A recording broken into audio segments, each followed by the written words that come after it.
ವೇದಿಕೆ ಮೇಲೆ ಆಸೀನರಾಗಿರ್ತಕ್ಕಂಥ ಮಾನ್ಯ ವಿರೋಧ ಪಕ್ಷದ ನಾಯಕರಾಗಿರ್ತಕ್ಕಂಥ ಆರ್ ಅಶೋಕ್ ರವರೇ, ಛಲವಾದಿ ನಾರಾಯಣ ಸ್ವಾಮಿ ಅವರೇ, ಮಾಜಿ ಉಪಮುಖ್ಯಮಂತ್ರಿಗಳು ಸಂಸದರು ಹಿರಿಯರಾಗಿರ್ತಕ್ಕಂಥ ಗೋವಿಂದ ಕಾರಜೋಳ ಅವರೇ, ಹಿರಿಯರು ಆತ್ಮೀಯರಾಗಿರ್ತಕ್ಕಂಥ ಶ್ರೀರಾಮುಲು ಅವರೇ, ವೇದಿಕೆ ಮೇಲೆ ಆಸೀನರಾಗಿರ್ತಕ್ಕಂಥ ಪಕ್ಷದ ಎಲ್ಲ ಹಿರಿಯ ಮುಖಂಡರೇ, ಜಿಲ್ಲೆಯ ಅಧ್ಯಕ್ಷರೇ, ಶ್ರದ್ಧೆಯ ತಾಯಂದಿರೇ, ಪತ್ರಿಕಾ ಹಾಗೂ ಮಾಧ್ಯಮದ ಸ್ನೇಹಿತರೇ, ಪಕ್ಷದ ಎಲ್ಲ ಕಾರ್ಯಕರ್ತ ಬಂಧುಗಳೇ, ಮೊನ್ನೆ ದಿನ ವಿಪಕ್ಷ ನಾಯಕರಾಗಿರ್ತಕ್ಕಂಥ ಛಲವಾದಿ ನಾರಾಯಣ ಸ್ವಾಮಿ ಅವರು ಗುಲ್ಬರ್ಗಾ ಜಿಲ್ಲೆಯ ಪ್ರವಾಸ ಕೈಗೊಂಡಂತ ಸಂದರ್ಭದಲ್ಲಿ ಪತ್ರಿಕಾಗೋಷ್ಠಿಯಲ್ಲಿ ಕೆಲವು ಮಾತನಾಡಿದ್ದಾರೆ ಅನ್ನೋದನ್ನ ಮುಂದಿಟ್ಟುಕೊಂಡು ಚಿತ್ತಾಪುರದಲ್ಲಿ ಅಲ್ಲಿದ್ದಂತ ಅತಿಥಿ ಗೃಹಕ್ಕೆ ಬೀಗ ಹಾಕಿ ಒಂದು ರೀತಿ ಛಲವಾದಿ ನಾರಾಯಣ ಸ್ವಾಮಿ ಅವ್ರನ್ನ ದಿಗ್ಬಂಧನ ಆಗ್ತಕ್ಕಂಥ ಕೆಲಸ ಮಾಡಿದ್ದಾರೆ. ಯಾರು ಮಾಡಿರ್ತಕ್ಕಂಥವರು? ಜಿಲ್ಲೆಯ ಉಸ್ತುವಾರಿ ಸಚಿವರಾಗಿರ್ತಕ್ಕಂಥ ಪ್ರಿಯಾಂಕಾ ಖರ್ಗೆ ಅವರ ಬೆಂಬಲಿಗರು, ಅವರ ಬೆಂಬಲವನ್ನು ಕೊಡ್ತಾ ಇರ್ತಕ್ಕಂಥ ಈ ಜಿಲ್ಲೆಯಲ್ಲಿರ್ತಕ್ಕಂಥ ರಾಜಕೀಯ ಪುಡಾರಿಗಳು ಅವರೊಬ್ಬ ವಿರೋಧ ಪಕ್ಷದ ನಾಯಕರನ್ನ ದಿಗ್ಬಂಧನ ಆಗ್ತಕ್ಕಂಥ ಕೆಲಸವನ್ನ ಮಾಡಿದ್ದಾರೆ. ಇವರು ಕೂಡ ಮಾಡಿಸಿದ್ದಾರೆ.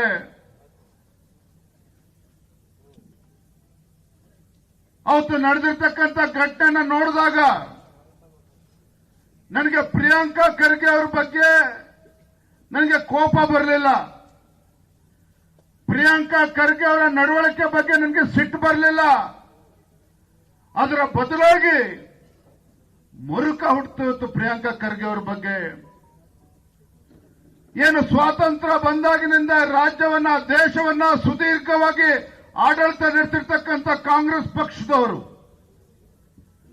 ಗುಲ್ಬರ್ಗಾ ಜಿಲ್ಲೆಯನ್ನ 50 ವರ್ಷಕ್ಕೂ ಹೆಚ್ಚು ಕಾಲ ಸುದೀರ್ಘವಾಗಿ ಆಡಳಿತ ನಡೆಸಿರ್ತಕ್ಕಂಥ ಮಲ್ಲಿಕಾರ್ಜುನ ಖರ್ಗೆ ಅವರ ಸುಪುತ್ರ ಇರ್ತಕ್ಕಂಥ ಪ್ರಿಯಾಂಕಾ ಖರ್ಗೆ ಅವರು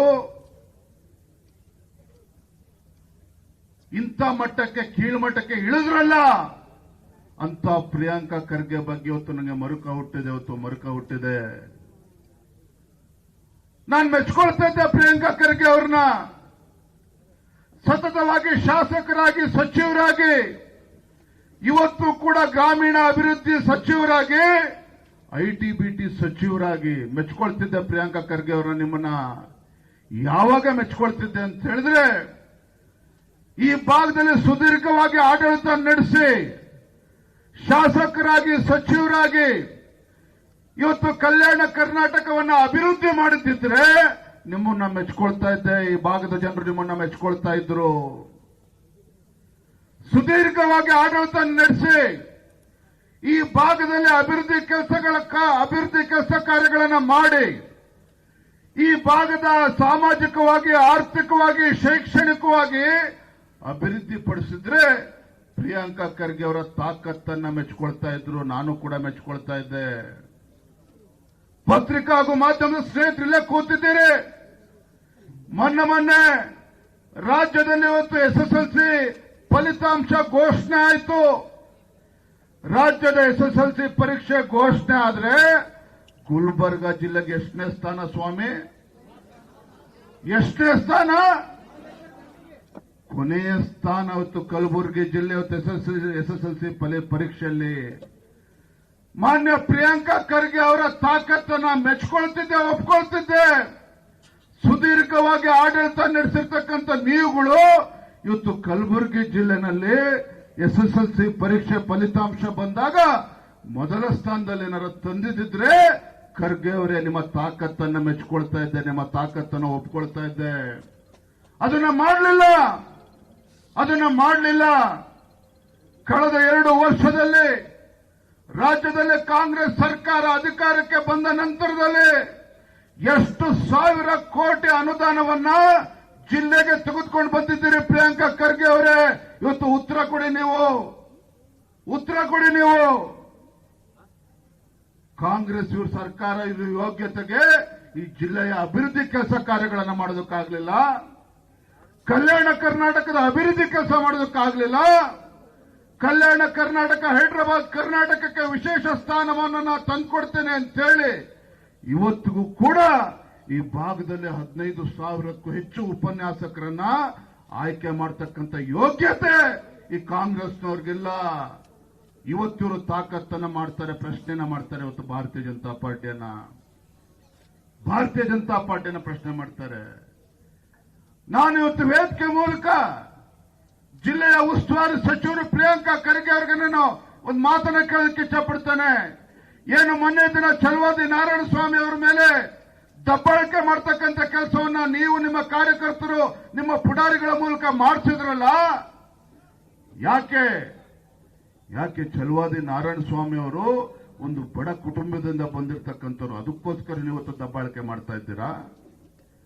ಛಲವಾದಿ ನಾರಾಯಣಸ್ವಾಮಿ ಅವರು ಒಂದು ಬಡ ಕುಟುಂಬದಿಂದ ಬಂದಿದ್ದಾರೆ, ದಲಿತ ಕುಟುಂಬದಿಂದ ಬಂದಿದ್ದಾರೆ, ಅದಕ್ಕೋಸ್ಕರ ಅವ್ರ ಮೇಲೆ ದಬ್ಬಾಳಿಕೆ ಮಾಡ್ತಾ ಇದ್ದೀರಾ? ಭಾರತೀಯ ಜನತಾ ಪಾರ್ಟಿ ಬಾಬಾ ಸಾಹೇಬ್ ಅಂಬೇಡ್ಕರ್ ಅವರ ಹೆಸರು ಹೇಳಿಕೊಂಡು ರಾಜಕಾರಣ ಮಾಡ್ತಾ ಇಲ್ಲ. ಬಾಬಾ ಸಾಹೇಬ್ ಅಂಬೇಡ್ಕರ್ ಅವರ ಹೆಸರು ಹೇಳಿಕೊಂಡು ರಾಜಕೀಯ ಬೇಳೆಯನ್ನ ಬೇಯಿಸ್ಕೊಳ್ತಾ ಇರ್ತಕ್ಕಂಥವ್ರು ಇದೇ ಕಾಂಗ್ರೆಸ್ನವರೇ ಹೊರತು ಭಾರತೀಯ ಜನತಾ ಪಾರ್ಟಿ ಅಲ್ಲ. ಏನು ಮೊನ್ನೆ ದಿನ ಪಹಲ್ಗಾಮ್ನಲ್ಲಿ 26 ಭಾರತೀಯರ ಹತ್ಯೆಯನ್ನ ಮಾಡಿದ್ರು ಉಗ್ರಗಾಮಿಗಳು. ದೇಶದಲ್ಲಿರ್ತಕ್ಕಂಥ ಪ್ರತಿಯೊಬ್ಬ ಭಾರತೀಯನಲ್ಲೂ ಕೂಡ ರಕ್ತ ಕುದಿತಾ ಇತ್ತು. ಯಾವ ದುಷ್ಟರು, ಯಾವ ಉಗ್ರಗಾಮಿಗಳು ಭಾರತೀಯರ ಪ್ರಾಣವನ್ನ ತೆಗೆದುಕೊಂಡ್ರು, ಹತ್ಯೆ ಮಾಡಿದ್ರು, ಆ ಒಂದು ಉಗ್ರಗಾಮಿಗಳ ವಿರುದ್ಧ ಒಂದು ಬಿಗಿಯಾಗಿರ್ತಕ್ಕಂಥ ಕ್ರಮನ ಕೈಗೊಳ್ಳಬೇಕು, ಅವರನ್ನ ಬುಡ ಸಮೇತ ಕಿತ್ತಾಕ್ತಕ್ಕಂಥ ಕೆಲಸ ಮಾಡಬೇಕು ಅಂತ ಹೇಳಿ ಪ್ರತಿಯೊಬ್ಬ ಭಾರತೀಯನು ಕೂಡ ಅನಿಸ್ತಾ ಇತ್ತು. ಅಂತ ಸಂದರ್ಭದಲ್ಲಿ ಆಪರೇಷನ್ ಸಿಂಧೂರನ್ನ ಘೋಷಣೆ ಮಾಡಿ ನಮ್ಮ ವೀರ ಯೋಧರು ಪಾಕಿಸ್ತಾನದ ಒಳಗೆ 100 ಕಿಲೋಮೀಟರ್ಗಳ ನುಗ್ಗಿ ಏರ್ ಸ್ಟ್ರೈಕ್ ಮಾಡುವ ಮುಖೇನ ಅಲ್ಲಿರ್ತಕ್ಕಂಥ ಉಗ್ರಗಾಮಿ ಸಂಘಟನೆಗಳನ್ನ, ಅವರ ಅಡುಗು ತಾಣಗಳನ್ನ ಮಟ್ಟ ಹಾಕ್ತಕ್ಕಂಥ ಕೆಲಸ ನಮ್ಮ ಭಾರತೀಯ ವೀರ ಯೋಧರು ಮಾಡಿದ್ರು. ಇಡೀ ದೇಶ ಕೊಂಡಾಡ್ತಾ ಇತ್ತು, ಇಡೀ ಜಗತ್ತಿಗೆ ಆಶ್ಚರ್ಯ ಆಯಿತು. ಯಾವಾಗ ಪಾಕಿಸ್ತಾನದಲ್ಲಿ 100 ಉಗ್ರಗಾಮಿಗಳ ಹತ್ಯೆ ಆಯಿತು, ನಮ್ಮ ವೀರ ಯೋಧರ ಪರಾಕ್ರಮದಿಂದ ಜಗತ್ತಿನಲ್ಲಿ ಎಲ್ಲರೂ ಕೂಡ ಆಶ್ಚರ್ಯವನ್ನು ಪಟ್ಟರು, ಹೀಗ್ಯಾಕೆ ಮಾಡೋದಕ್ಕೆ ಸಾಧ್ಯ ಆಯಿತು ಅಂತೇಳಿ. ಆದ್ರೆ ನಮ್ಮ ದೇಶದಲ್ಲಿರ್ತಕ್ಕಂಥ, ನಮ್ಮ ರಾಜ್ಯದಲ್ಲಿರ್ತಕ್ಕಂಥ ಈ ಅಯೋಗ್ಯ ಕಾಂಗ್ರೆಸ್ನವರು ಪ್ರಶ್ನೆ ಮಾಡ್ತಾರೆ. ಪ್ರಶ್ನೆ ಮಾಡುವ ಮುಖೇನ ನಮ್ಮ ವೀರ ಯೋಧರ ನೈತಿಕ ಸ್ಥೈರ್ಯವನ್ನ ಅಪಮಾನ ಮಾಡತಕ್ಕಂಥ ಕೆಲಸವನ್ನು ಕೂಡ ಇವತ್ತು ದೇಶದಲ್ಲಿ, ರಾಜ್ಯದಲ್ಲಿ ಕಾಂಗ್ರೆಸ್ನವರು ಮಾಡಿದ್ರು. ಮೊನ್ನೆ ದಿನ ವಿರೋಧ ಪಕ್ಷದ ನಾಯಕರಲ್ಲಿ ಬಂದು ಮಲ್ಲಿಕಾರ್ಜುನ್ ಖರ್ಗೆ ಅವರು ಮಾತನಾಡ್ತಾ ನಮ್ಮ ಪಾಕಿಸ್ತಾನದವರು ಅಂತ ಹೇಳಿದ್ರು. ನಮ್ಮ ಪಾಕಿಸ್ತಾನದವರು ಅಂತ ಹೇಳಿ ಅವ್ರ ಬಗ್ಗೆ ಮಾತನಾಡಿದಾಗ ಅದನ್ನ ಪ್ರಶ್ನೆ ಮಾಡ್ತಕ್ಕಂಥ ಛಲವಾದಿ ನಾರಾಯಣಸ್ವಾಮಿ ಅವ್ರ ಬಗ್ಗೆ ಈ ರೀತಿ ದಬ್ಬಾಳಿಕೆ ಮಾಡ್ತಕ್ಕಂಥದ್ದ?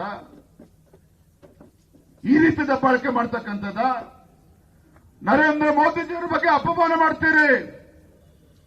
ಸ್ವಾತಂತ್ರ್ಯ ಬಂದ ನಂತರದಲ್ಲಿ ಏನು ಕಾಶ್ಮೀರದ ಆರ್ಟಿಕಲ್ 370 ಯಾವ ಆರ್ಟಿಕಲ್ 370 ಇಂದ ಇವತ್ತು ಕಾಶ್ಮೀರದಲ್ಲಿ, ಜಮ್ಮು ಕಾಶ್ಮೀರದಲ್ಲಿ ಸಾವಿರಾರು ಹಿಂದೂ ಕುಟುಂಬಗಳು ನಾಶ ಆಗೋದು?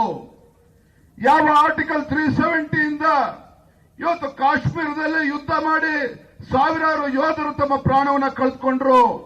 ನಿಮ್ಮ ಯೋಗ್ಯತೆ ಕಾಂಗ್ರೆಸ್ನವ್ರಿಗೆ ಅಂತ ಆರ್ಟಿಕಲ್ 370 ತೆಗೆದಕ್ಕಂತ ಧೈರ್ಯ ಮಾಡಲಿಲ್ಲ. ಏನ್ ಹೇಳಿದ್ರು ಕಾಂಗ್ರೆಸ್ನವರು? ಜಗತ್ತಿನ ಮುಂದೆ ಹೇಳಿದ್ರು, ಆರ್ಟಿಕಲ್ 370 ತೆಗೆದು ಹಾಕಿದ್ರೆ ಇಡೀ ದೇಶದಲ್ಲಿ ರಕ್ತ ದೋಕಳಿ ಆಗ್ತದೆ ಅಂತ ಹೇಳಿ ಬೊಬ್ಬೆ ಹೊಡೆದ್ರು ಕಾಂಗ್ರೆಸ್ನವರು. ಭಾರತೀಯ ಜನತಾ ಪಾರ್ಟಿ, ಈ ದೇಶದ ಹೆಮ್ಮೆಯ ಪ್ರಧಾನಮಂತ್ರಿ ನರೇಂದ್ರ ಮೋದಿಜಿಯವರು ಅವರ ಒಂದು ದಿಟ್ಟ ನಾಯಕತ್ವದಲ್ಲಿ ಈ ದೇಶದ ಉಕ್ಕಿನ ಮನುಷ್ಯ ಎಂದ ಖ್ಯಾತಿಯಾಗಿರ್ತಕ್ಕಂಥ ಗೃಹ ಸಚಿವ ಅಮಿತ್ ಶಾ ಅವರ ದಿಟ್ಟ ನಿರ್ಧಾರದಿಂದ ಆರ್ಟಿಕಲ್ 370 ಕಿತ್ತಾಕ್ತಕ್ಕಂಥ ಕೆಲಸ ಆಯ್ತು. ಕಾಶ್ಮೀರದಲ್ಲಿ ಒಂದು ಹನಿ ರಕ್ತ ಕೂಡ ಚೆಲ್ಲಿಲ್ಲ. ಇಂಥ ಸಾಹಸವನ್ನು ಮಾಡಿರ್ತಕ್ಕಂಥದ್ದು ಈ ದೇಶದ ಹೆಮ್ಮೆಯ ಪ್ರಧಾನಮಂತ್ರಿ ನರೇಂದ್ರ ಮೋದಿಜಿಯವರು. ಅವ್ರ ಬಗ್ಗೆ ಇವತ್ತು ಟೀಕೆನ ಮಾಡ್ತಾರೆ, ಕಾಂಗ್ರೆಸ್ ಪಕ್ಷದವರು ಪ್ರಶ್ನೆನ ಮಾಡ್ತಾರೆ. ಪಹಲ್ಗಾಮ್ನಲ್ಲಿ ತದನಂತರದಲ್ಲಿ ಏನು ಏರ್ ಸ್ಟ್ರೈಕ್ಗಳಾಯ್ತು ಅದು ಬಗ್ಗೆನೂ ಕೂಡ ಇವತ್ತು ಅಪಪ್ರಚಾರ ಮಾಡ್ತಕ್ಕಂಥ ಕೆಲಸವನ್ನು ಮಾಡ್ತಾರೆ. ಬಂಧುಗಳೇ, ನಾನು ಈ ಸಂದರ್ಭದಲ್ಲಿ ಒಂದು ಮಾತನ್ನು ಹೇಳೋದಕ್ಕೆ ಇಷ್ಟಪಡ್ತೇನೆ. ನಾನು ಇವತ್ತು ರಾಜ್ಯದ ಭಾರತೀಯ ಜನತಾ ಪಾರ್ಟಿ ಅಧ್ಯಕ್ಷನಾಗಿ ನಾನಿಲ್ಲಿ ಬಂದು ಮಲ್ಲಿಕಾರ್ಜುನ ಖರ್ಗೆ ಅಥವಾ ಪ್ರಿಯಾಂಕಾ ಖರ್ಗೆಗೆ ಬೆದರಿಕೆ ಹಾಕೋದಕ್ಕೆ ಬಂದಿಲ್ಲ. ಆದ್ರೆ ಒಂದ್ ಮಾತನ್ನ ನೇರವಾಗಿ ಈ ಸಂದರ್ಭದಲ್ಲಿ ವೇದಿಕೆ ಮೂಲಕ ಹೇಳೋದಕ್ಕೆ ಇಷ್ಟಪಡ್ತೇನೆ. ಯಾವ ಗುಲ್ಬರ್ಗಾ ಜಿಲ್ಲೆ ಇವತ್ತು ಗುಲ್ಬರ್ಗಾ ಜಿಲ್ಲೆ ಕಲ್ಯಾಣ ಕರ್ನಾಟಕದಲ್ಲಿ ಇವತ್ತು ಮಾತನಾಡ್ತಾ ಇದ್ದಾರೆ. ಗುಲ್ಬರ್ಗಾ ಜಿಲ್ಲೆ ಅಂತ ಹೇಳಿದ್ರೆ ರಾಜ್ಯದಲ್ಲಿ ಕಾಂಗ್ರೆಸ್ ಸರ್ಕಾರ ಬಂದ ಮೇಲೆ ಪಾಳೆಗಾರಿಕೆ ನಡೀತಾ ಇದೆ. ರಾಜ್ಯದಲ್ಲಿ ಕಾಂಗ್ರೆಸ್ ಸರ್ಕಾರ ಬಂದ ಮೇಲೆ ಇವತ್ತು ಈ ಭಾಗದಲ್ಲಿ ಕಳೆದ 2 ವರ್ಷದಲ್ಲಿ 18-20 ಜನ ಇವತ್ತು ಹತ್ಯೆ ಆಗಿದೆ, ಮರ್ಡರ್ಗಳಾಗಿದೆ, ಸೂಸೈಡ್ಗಳು ಕೂಡ ಅಧಿಕಾರಿಗಳು ಮಾಡಿಕೊಂಡಿರ್ತಕ್ಕಂಥ ಉದಾಹರಣೆ ಕೂಡ ನಮ್ಮ ಕಣ್ಮುಂದಿದೆ. ಅಧಿಕಾರ ಶಾಶ್ವತ ಅಲ್ಲ ಪ್ರಿಯಾಂಕಾ ಖರ್ಗೆ ಅವರೇ, ಅಧಿಕಾರ ಶಾಶ್ವತ ಅಲ್ಲ. ನಿಮ್ಮ ಅಧಿಕಾರದ ದರ್ಪ, ನಿಮ್ಮ ಅಧಿಕಾರದ ಅಹಂಕಾರ, ನಿಮ್ಮ ಸ್ವಕ್ಕನ್ನು ಅಡಗಿಸ್ತಕ್ಕಂಥ ಶಕ್ತಿ ಭಾರತೀಯ ಜನತಾ ಪಾರ್ಟಿಯ ಕಾರ್ಯಕರ್ತರಿಗಿದೆ. ಈ ಭಾಗದಲ್ಲಿರ್ತಕ್ಕಂಥ ಮತದಾರರು ಕೂಡ ಮುಂದಿನ ದಿನಗಳಲ್ಲಿ ಇದಕ್ಕೆಲ್ಲದಕ್ಕೂ ಕೂಡ ತಕ್ಕ ಉತ್ತರ ನೀಡುತ್ತಾರೆ, ತಕ್ಕ ಉತ್ತರವನ್ನು ಕೊಡ್ತಾರೆ. ಅಧಿಕಾರ ಶಾಶ್ವತ ಅನ್ನೋ ರೀತಿಯಲ್ಲಿ ತಾವೇನ್ ನಡ್ಕೊಳ್ತಾ ಇದ್ದೀರಿ, ಯಾವುದೇ ಕಾರಣಕ್ಕೂ ನಿಮಗೆ ಇದು ಶೋಭೆ ತರ್ತಕ್ಕಂಥದ್ದಲ್ಲ. ನಿಮ್ಮ ತಂದೆಯವರು ಕೂಡ ಕೇಂದ್ರದಲ್ಲಿ ವಿರೋಧ ಪಕ್ಷದ ನಾಯಕರಾಗಿದ್ದಾರೆ. ರಾಜ್ಯದಲ್ಲೂ ಕೂಡ ಯಡಿಯೂರಪ್ಪನವರು ಮುಖ್ಯಮಂತ್ರಿಗಳಿದ್ದಾಗ ರಾಜ್ಯದಲ್ಲಿ ವಿರೋಧ ಪಕ್ಷದ ನಾಯಕರಾಗಿ ಅವರು ಹಿಂದಿನೂ ಕೂಡ ಕೆಲಸ ಮಾಡಿದ್ದಾರೆ. ಅಂತ ಒಬ್ಬ ಹಿರಿಯ ನಾಯಕರ ಮಗನಾಗಿ ನಿಮ್ಮ ನಡವಳಿಕೆಯನ್ನು ಇವತ್ತು ಗುಲ್ಬರ್ಗಾ ಜಿಲ್ಲೆಯ ಜನ ನೋಡ್ತಾ ಇದ್ದಾರೆ. ನಿಮ್ಮ ನಡವಳಿಕೆ ಇದು ಅಕ್ಷಮ್ಯ ಅಪರಾಧ. ಈ ಜಿಲ್ಲೆನಲ್ಲಿ ಹಿರಿಯ ವರಿಷ್ಠಾಧಿಕಾರಿಗಳಿದ್ದಾರೆ, ಎಸ್ಪಿ ಎಲ್ಲ ಹಿರಿಯ ಅಧಿಕಾರಿಗಳು ಇದ್ರೂ ಸಹ ಯಾರೋ 2-3 ಜನ ಪೊಲೀಸ್ ಅಧಿಕಾರಿಗಳನ್ನ ಏನು ಪುಡಾರಿಗಳನ್ನು ಹಿಡ್ಕೊಂಡಿದ್ದೀರಿ. ಆ ಪೊಲೀಸರುಗಳನ್ನು ಉಪಯೋಗಿಸಿಕೊಂಡು ನಮ್ಮ ಕಾರ್ಯಕರ್ತರನ್ನ ಬೆದರಿಸ್ತಕ್ಕಂಥ ಕೆಲಸ ಮಾಡ್ತಾ ಇದ್ದೀರಿ. ಇವತ್ತು ಏನಾಗಿದೆ ಗುಲ್ಬರ್ಗಾ ಜಿಲ್ಲೆ ಅಂತ ಹೇಳಿದ್ರೆ, ಯಾವ್ದಾರೊಬ್ಬ ಕಾರ್ಯಕರ್ತನ ಹತ್ಯೆ ಆಯ್ತು ಅಂದ್ರೆ, ಯಾರೊಬ್ಬ ಜನಸಾಮಾನ್ಯರ ಮರ್ಡರ್ ಆಯ್ತು ಅಂತ ಹೇಳಿದ್ರೆ ಆ ಜೀವದ ಬೆಲೆ ಎಷ್ಟು ಗೊತ್ತಾ ಸ್ವಾಮಿ? ಆ ಯಾರು ಜೀವ ಕಳ್ಕೊಂಡಿರ್ತಾರೆ ಆ ಜೀವದ ಬೆಲೆ ಕೇವಲ 10 ಲಕ್ಷ ರೂಪಾಯಿ ಮಾತ್ರ. ಕಲಬುರಗಿ ಜಿಲ್ಲೆನಲ್ಲಿ 10 ಲಕ್ಷ ರೂಪಾಯಿ ಇವತ್ತು ಬೆಲೆ ಕಟ್ತಕ್ಕಂಥ ಕೆಲಸ ಇವರು ಮಾಡಿದ್ದಾರೆ. ಎಲ್ಲವನ್ನು ಕೂಡ ಇವತ್ತು ಈ ಭಾಗದ ಜನರು ಎಲ್ಲವನ್ನು ಕೂಡ ಗಮನಿಸ್ತಾ ಇದ್ದಾರೆ, ಎಲ್ಲವನ್ನು ಕೂಡ ನೋಡ್ತಾ ಇದ್ದಾರೆ. ಯಾವಾಗ ಪ್ರಜಾಪ್ರಭುತ್ವ ವ್ಯವಸ್ಥೆಯಲ್ಲಿ ಉತ್ತರವನ್ನ ಕೊಡಬೇಕು, ತಕ್ಕ ಉತ್ತರವನ್ನ ಹಿಂದೂ ಕೂಡ ಕೊಟ್ಟಿದ್ದಾರೆ, ಮುಂದಿನ ದಿನಗಳಲ್ಲೂ ಕೂಡ ತಕ್ಕ ಉತ್ತರವನ್ನ ಕೊಡ್ತಾರೆ. ಅಧಿಕಾರ ಶಾಶ್ವತ ಅಲ್ಲ, ಅದನ್ನ ಇವತ್ತು ನೆನ್ಪಿಡ್ಕೋಬೇಕು. ಆ ಎಚ್ಚರಿಕೆನ ಕೊಡುವ ಸಲುವಾಗಿ ಇವತ್ತು ಭಾರತೀಯ ಜನತಾ ಪಾರ್ಟಿ ನಮ್ಮೆಲ್ಲ ಪಕ್ಷದ ಮುಖಂಡರು ತಾವು ಬಂದಿದ್ದೇವೆ. ಯಾವ ಪಾಳೆಗಾರಿಕೆ, ಗುಂಡಾಗರ್ದಿ ಇದು ಯಾವುದು ಕೂಡ ನಡೆಯೋದಕ್ಕೆ ಸಾಧ್ಯ ಇಲ್ಲ. ಆ ಎಚ್ಚರಿಕೆನ ಕೊಡೋದಕ್ಕೋಸ್ಕರ ಇವತ್ತು ಭಾರತೀಯ ಜನತಾ ಪಾರ್ಟಿ ನಮ್ಮೆಲ್ಲ ಪಕ್ಷದ ಮುಖಂಡರು ಬಂದಿದ್ದಾರೆ. ಆತ್ಮೀಯ ಕಾರ್ಯಕರ್ತ ಬಂಧುಗಳೇ, ಆಗ ನಾನು ಇಷ್ಟು ಮಾತ್ರ ಸಂದರ್ಭದಲ್ಲಿ ಹೇಳ್ತೇನೆ, ಸಾಕಷ್ಟು ಸಮಯ ಆಗಿದೆ. ಮಾನ್ಯ ವಿರೋಧ ಪಕ್ಷದ ನಾಯಕರು ಕೂಡ ಮಾತನಾಡೋರಿದ್ದಾರೆ, ಅವ್ರ ಮಾತುಗಳನ್ನು ಕೇಳ್ಕೊಂಡು ಆಮೇಲೆ ತೆರಳಬೇಕು. ನಾನು ನಮ್ಮ ಪಕ್ಷದ ಕಾರ್ಯಕರ್ತ ಒಂದು ಮಾತನ್ನು ಹೇಳೋದಕ್ಕೆ ಇಷ್ಟಪಡ್ತೇನೆ. ವೇದಿಕೆ ಮೇಲಿರ್ತಕ್ಕಂಥ ಎಲ್ಲ ನಮ್ಮ ಶಾಸಕರು, ಮಾಜಿ ಶಾಸಕರು, ನಮ್ಮ ಅಧ್ಯಕ್ಷರ ಆದಿಯಾಗಿ ನಮ್ಮೆಲ್ಲ ಪಕ್ಷದ ಮುಖಂಡರಿಗೆ, ಭಾಗದ ಮುಖಂಡರಿಗೆ ಒಂದು ಕಿವಿ ಮಾತನ್ನು ಹೇಳೋದಕ್ಕೆ ಇಷ್ಟಪಡ್ತೇನೆ. ನೋಡಿದಿರಿ, ಮೊನ್ನೆ ದಿನ ಒಂದು ಖಾಸಗಿ ಸರ್ವೆನಲ್ಲಿ ಕರ್ನಾಟಕ ರಾಜ್ಯದಲ್ಲಿ ಇವತ್ತೇನಾದರೂ ಚುನಾವಣೆ ಆದರೆ ಭಾರತೀಯ ಜನತಾ ಪಾರ್ಟಿ ಕನಿಷ್ಠ 135ರಿಂದ 160 ಸ್ಥಾನ ಗೆಲ್ತದೆ ಅಂತ ಹೇಳಿ ಒಂದು ಖಾಸಗಿ ಸುದ್ದಿವಾಹಿನಿ ಇವತ್ತು ಏನು ಸರ್ವೆ ಮಾಡಿದ್ದಾರೆ ಅದರಲ್ಲಿ ಹೇಳಿದ್ದಾರೆ. ಕಾಂಗ್ರೆಸ್ ಪಕ್ಷ 55ರಿಂದ 60 ಸ್ಥಾನ ಅಂತ ಹೇಳಿ ಇದರಲ್ಲಿ ಉಲ್ಲೇಖ ಮಾಡಿದ್ದಾರೆ. ಯಾಕೆ ಇವತ್ತು ಹೇಳ್ತಾ ಇದ್ದೇನೆ ಅಂತ ಹೇಳಿದ್ರೆ, ಏನು ಗ್ಯಾರಂಟಿ ಅಂತ ಹೇಳಿ ಏನು ಬೊಬ್ಬೆ ಹೊಡಿತಿದ್ದಾರೆ ಕಾಂಗ್ರೆಸ್ ಸರ್ಕಾರ. ಹಕೀಕತೆ ಬೇರೆ ಇದೆ. ಇವತ್ತು ಜನರು, ಬಡವರು, ರೈತರು ಇವತ್ತು ಕಣ್ಣೀರಿಡ್ತಾ ಇದ್ದಾರೆ ಸರ್ಕಾರದ ಬಗ್ಗೆ. ರಾಜ್ಯದಲ್ಲಿ ಯಾವುದೇ ಅಭಿವೃದ್ಧಿ ಕೆಲಸ ಕಾರ್ಯಗಳು ಆಗ್ತಾ ಇಲ್ಲ. ರಾಜ್ಯದಲ್ಲಿ ಯಾವುದೇ ಒಬ್ಬ ಶಾಸಕ ಜನಪ್ರತಿನಿಧಿಗಳು ತಲೆ ಎತ್ಕೊಂಡು ಓಡಾಡದೇ ಇರ್ತಕ್ಕಂಥ ಪರಿಸ್ಥಿತಿ ಕಾರಣ ಅಂತ ಹೇಳಿದ್ರೆ ನಮ್ಮ ಕ್ಷೇತ್ರದ ಅಭಿವೃದ್ಧಿಗೆ ಯಾವುದೂ ಕೂಡ ಅನುದಾನ ಸಿಗ್ತಾ ಇಲ್ಲ. ಇಂಥ ದರಿದ್ರ ಜನ ವಿರೋಧಿ ಸರ್ಕಾರ, ಇಂಥ ರೈತ ವಿರೋಧಿ ಸರ್ಕಾರ, ಇಂಥ ಪರಿಷ್ಠ ಜಾತಿ ಪರಿಷ್ಠ ಪಂಗಡಗಳ ವಿರೋಧಿ ಸರ್ಕಾರ ಈ ನಾಡಿನ ಜನರ ಪಾಲಿಗೆ ಹೊತ್ತು ಬದುಕಿದ್ದು ಕೂಡ ಸತ್ತಂತೆ. ಹಾಗಾಗಿ ನಮ್ಮ ಕಾರ್ಯಕರ್ತರ ಜವಾಬ್ದಾರಿ ಇದೆ. ಇಂಥ ದುಷ್ಟ ಕಾಂಗ್ರೆಸ್ ಸರ್ಕಾರದ ವಿರುದ್ಧ ನಿರಂತರವಾಗಿ ನಾವು ಜನಾಂದೋಲನವನ್ನು ಮಾಡಬೇಕಾಗ್ತದೆ. ಜನರಿಗೆ ಇವತ್ತು ಸರಿಯಾದ ಮಾಹಿತಿಗಳನ್ನು ತಲುಪಿಸಿ ಇಂಥ ದುಷ್ಟ ಕಾಂಗ್ರೆಸ್ ಸರ್ಕಾರವನ್ನ, ಇಂಥ ದುರ್ಬುದ್ಧಿ ಇರ್ತಕ್ಕಂಥ ನಾಯಕರುಗಳನ್ನ ಬುಡ ಸಮೇತ ಕಿತ್ತಾಕ್ತಕ್ಕಂಥ ಕೆಲಸ ಮುಂದಿನ ದಿನಗಳಲ್ಲಿ ನೀವು ಸೇರಿ ಮಾಡೋಣ ಅನ್ನೋ ಮಾತನ್ನು ಹೇಳ್ತಾ ಇವತ್ತು ಸಂತೋಷ ಇದೆ. ಇಷ್ಟೊಂದು ಕಡಿಮೆ ಅವಧಿಯಲ್ಲೂ ಕೂಡ ದೊಡ್ಡ ಸಂಖ್ಯೆ ನಮ್ಮ ಕಾರ್ಯಕರ್ತರು ತಾವೆಲ್ಲರೂ ಕೂಡ ಬಂದಿದ್ರೆ ಹೋರಾಟ ಮುಂದುವರಿಸೋಣ ಅನ್ನೋ ಮಾತನ್ನು ಹೇಳ್ತಾ ತಮ್ಮೆಲ್ಲರನ್ನು ಕೂಡ ಉದ್ದೇಶಿಸಿ ಮಾನ್ಯ ವಿರೋಧ ಪಕ್ಷದ ನಾಯಕರು ಆರ್ ಅಶೋಕ್ ಅವರು ಮಾತನಾಡ್ತಾರೆ. ಅಲ್ಲಿ ತನಕ ದಯವಿಟ್ಟು ಯಾರು ಕೂಡ ಹೇಳ್ಬಾರ್ದು. ನಮಸ್ಕಾರ, ವಂದನೆಗಳು.